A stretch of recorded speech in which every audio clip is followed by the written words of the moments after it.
Le soleil se couche sur la route qui mène vers Ouro Preto, le joyau colonial du Minas Gerais. Située au pied d'une chaîne de montagnes qui culmine à 1200 mètres, c'est la ville historique aux rues les plus escarpées de tout l'État.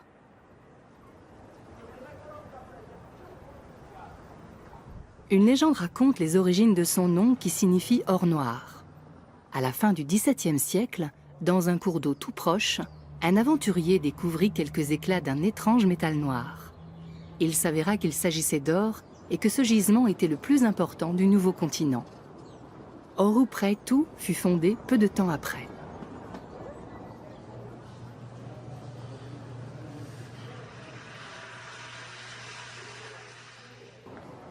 Angelo Osvaldo de Araújo Santos est maire de la ville depuis de nombreuses années.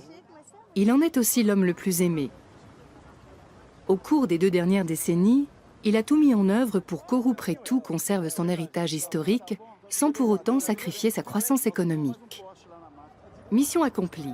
Depuis 1980, Ouro Preto est l'une des 3 villes les plus visitées du Brésil et figure sur la liste du patrimoine culturel de l'UNESCO.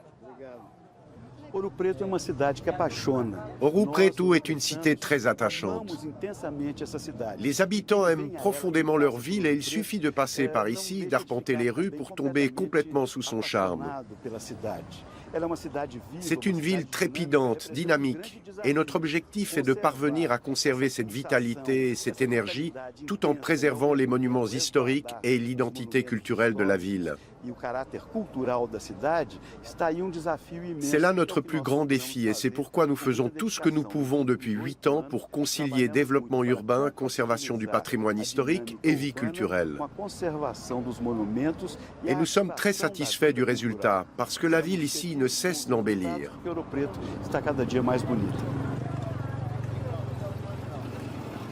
Pour les voitures comme pour les piétons, circuler dans ces rues escarpées et de surcroît pavées relève du défi.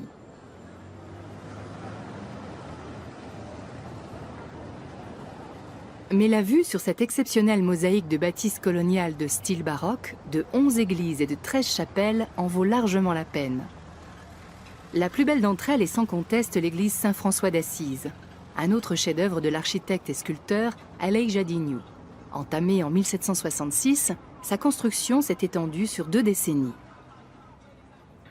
La somptueuse fresque est signée par le condisciple de longue date d'Aleijadinho, le peintre le plus réputé de son temps, Manuel da Costa Ataíde. Elle est dominée par le rouge et le bleu, et les couleurs de l'école portugaise, tandis que sa Marie et ses anges présentent des traits mulâtres.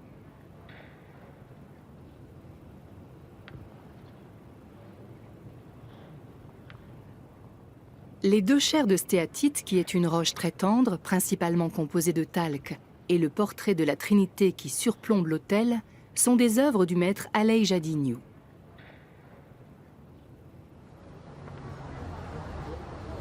Devant l'église, le marché perpétue l'héritage de cet artiste hors du commun. Ouro Preto et ses alentours comptent de nombreux ateliers qui font vivre cet artisanat. La stéatite, parce qu'elle est tendre, est facile à travailler. De nos jours toutefois, il n'est pas rare d'avoir recours à des outils modernes pour dégrossir les pièces les plus imposantes.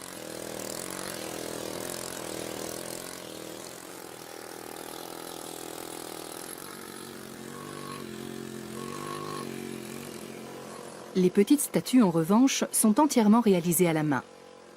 Tadeu Florindo, 48 ans, est le propriétaire de cet atelier. Héritier d'une longue tradition familiale, il est aujourd'hui considéré comme un maître de la sculpture sur stéatite.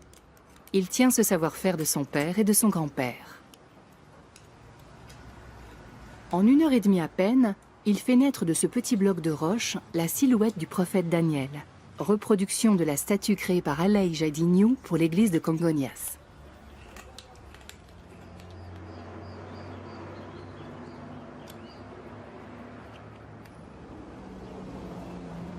Si Ouro Preto doit sa richesse à la présence d'or et de pierres précieuses dans son sous-sol, c'est aussi grâce à ces artistes qu'elle est devenue un véritable Eldorado de la culture et du savoir. La ville est une pépinière de talents. La notoriété du peintre Elias Leon s'étend bien au-delà des frontières du Brésil.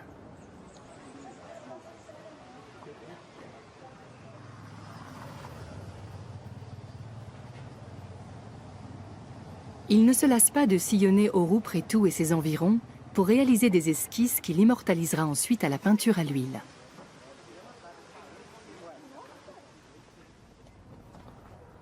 Cet artiste sexagénaire vit et travaille à Mariana, à seulement 10 km du centre d'Ouro Preto.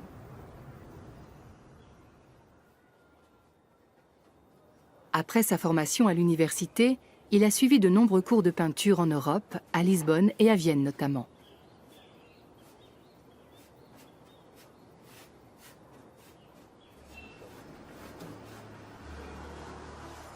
Jamais abstrait, ses tableaux représentent des bâtisses et des scènes de rue. Son sujet de prédilection, les nombreuses processions qui sont organisées ici.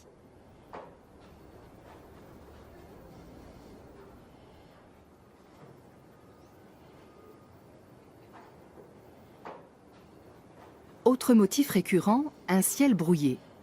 Il faut dire que le brouillard est fréquent dans la région. Elias Leyon a terminé en un jour l'ébauche d'un tableau qui représentera un défilé de rue à Ouro Preto.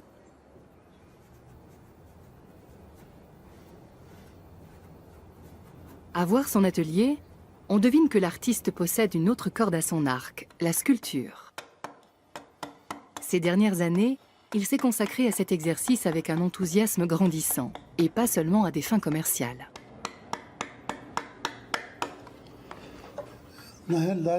Je suis artiste peintre depuis très longtemps. J'ai commencé quand j'étais enfant.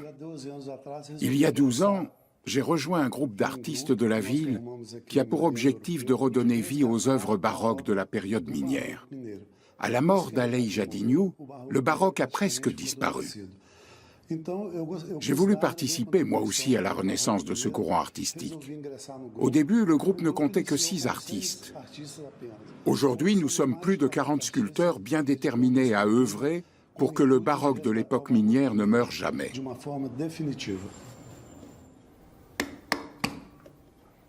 Elias Leyon est l'un des plus grands artistes de la région d'Ouro Preto, aussi bien en tant que peintre qu'en tant que sculpteur.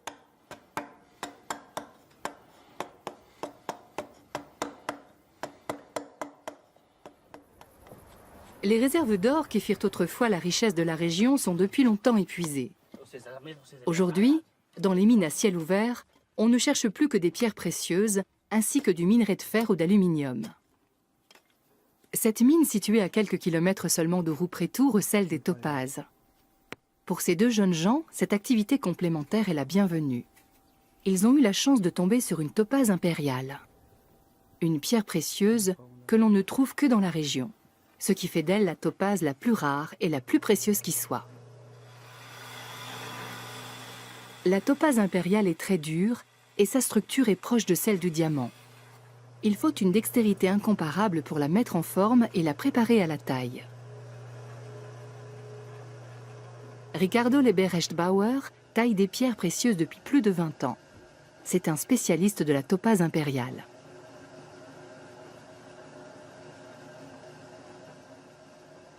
Il commence par fixer la pierre sur son instrument grâce à une colle spéciale. La taille peut alors démarrer. Selon les dimensions de la pierre, la face supérieure comptera 20 à 25 facettes et la face inférieure 10 à 15 facettes.